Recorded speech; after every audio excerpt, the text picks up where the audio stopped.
Sherwood Anderson's novel Winesburg, Ohio has a loosely interconnected set of stories with overlapping time frame and characters. Only when the town itself is considered the main character can one speak of an overall plot.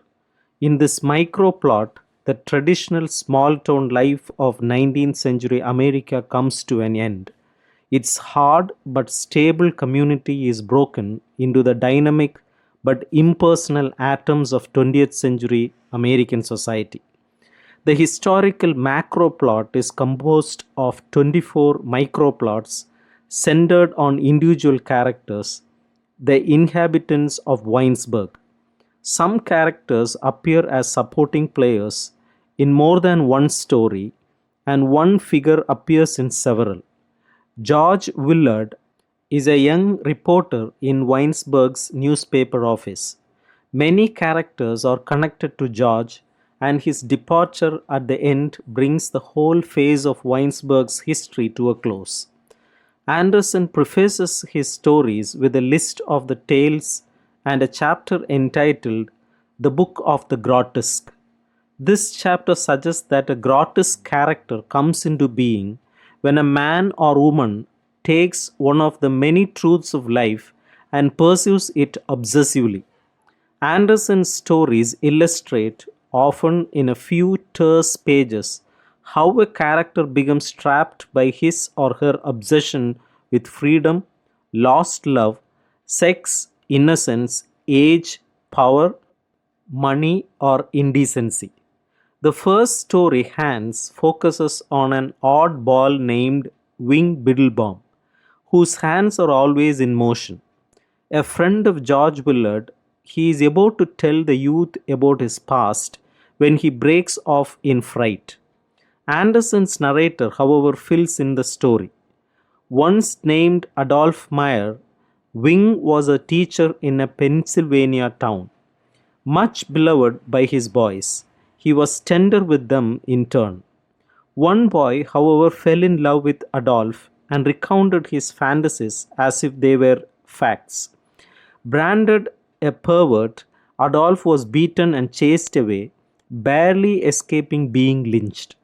He took the name Biddlebaum from a box in a railway station and ended up in Winesburg, tormented by his hands, which in his trauma he blamed for his undeserved suffering. Paper Pills sketches Dr. Reefy, who fills his pockets with bits of paper on which he dots down ideas and inspirations. The narrator connects this peculiarity to the doctor's courtship of his wife, who visited his office with an illegitimate pregnancy and died less than a year after their marriage.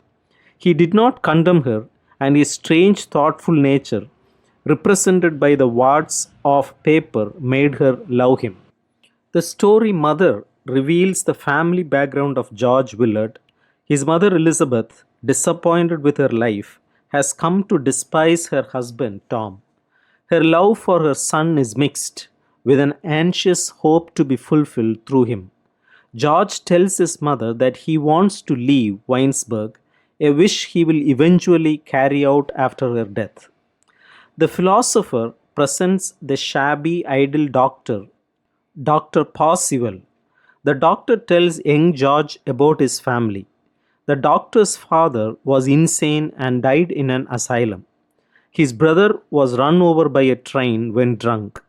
At the end of the story, the doctor refuses to come down from his office to look at a child who has been thrown from a buggy and killed. He visits George Willard in panic, convinced that the town will be enraged at his callousness about the child. The next story, Nobody Knows, narrates George Willard's sexual adventure with Lucy Trunnion, who offers herself to him in a note. When she later hesitates, he coaxes her by telling her that no one will know. Later, after he has left her, he repeats the thought but with a different sense. She has nothing on him, no one knows. The four-part story, Godliness, focuses on the patriarchal head of the Bentley farm, Jesse. The first part depicts Jesse's background and his tough management of the farm after the Civil War. It introduces his biblical obsession. He imagines himself the only godly man among Philistines. He prays to God for a son called David to help him overcome his enemies. In the second part, the ironic thwarting of his prayer is revealed. His wife had died in childbirth, giving birth to a girl, Lucy. Lucy is unhappily married to the banker John Hardy. Their child is named David. Jesse takes the grandchild to the farm. Still biblically obsessed, however, Jesse frightens the boy with an intense prayer and the child flees. Part 3 narrates the youth of Lucy, passed in the Hardy household. Mistreated by her foster sisters, she seeks to become the lover of John, her future husband. David's birth disappoints her hopes for a daughter, just as she had foiled Jesse's desire for a son. In part 4, David abandons Jesse, who has tried to realize his religious designs by sacrificing a lamb. Boy and lamb flee from their knife wielding grandfather, and when David knocks Jesse unconscious with a stone, he thinks he has killed the old man and runs away forever. Coming to in despair, Jesse believes God has cursed him for his pride. The next three stories, A Man of Ideas, Adventure, and Respectability, offer character sketches. In the first, Joe Welling, a generally quiet man, is seized with fits of obsessive thinking, poured out in a torrent of words. In the second, Alice Hinman goes out walking naked, driven by solitude to a desperate, half mad desire for adventure. The third, Respectability, focuses on the gross, dirty, and misogynistic telegraph operator Wash Williams.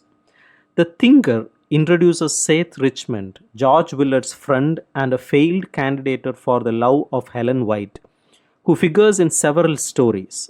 Seth cannot shake his feeling of not belonging in Winesburg. This sense inhibits him from trying to win Helen's love. He leaves her to George Willard, considered the typical Winesburg insider. In Tandy, a drunken stranger pursues in a little girl an image of a love he will never possess. The qualities of this love he calls Tandy, which the girl takes as her name. The Strength of God depicts the Reverend Curtis Hartman, who peers through a hole in the bell tower window at the school teacher Kate Smith, whose bedroom is opposite the church. Torn with guilt, the minister continues peeping until one night he sees Kate naked, beating her bed with her fists, then kneeling to pray. Believing this sight a message from God, the minister breaks the glass with his fists, destroying his post of forbidden observation. The next story, the teacher returns to these same events from another angle. The mature and experienced teacher detects something special in young George Willard, and she seeks him out to advise him about his pursuit of writing. She initiates an erotic encounter but breaks it off, beating at him with her fists and fleeing to weep and pray in her room. Loneliness portrays the aging child man Enoch Robinson, who earlier lived in a world of make believe in the art world of New York. In order to preserve his imaginary life, he drove off the woman who loved him, destroying his dreams as well.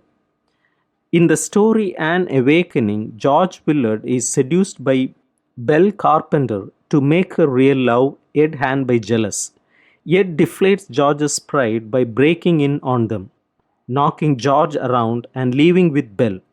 In the story Queer, George also gets a surprise beating. Elmer Cowley, the misfit son of a show pawner, thinks George, like all of Winesburg's inhabitants, laughs at him and thinks him queer.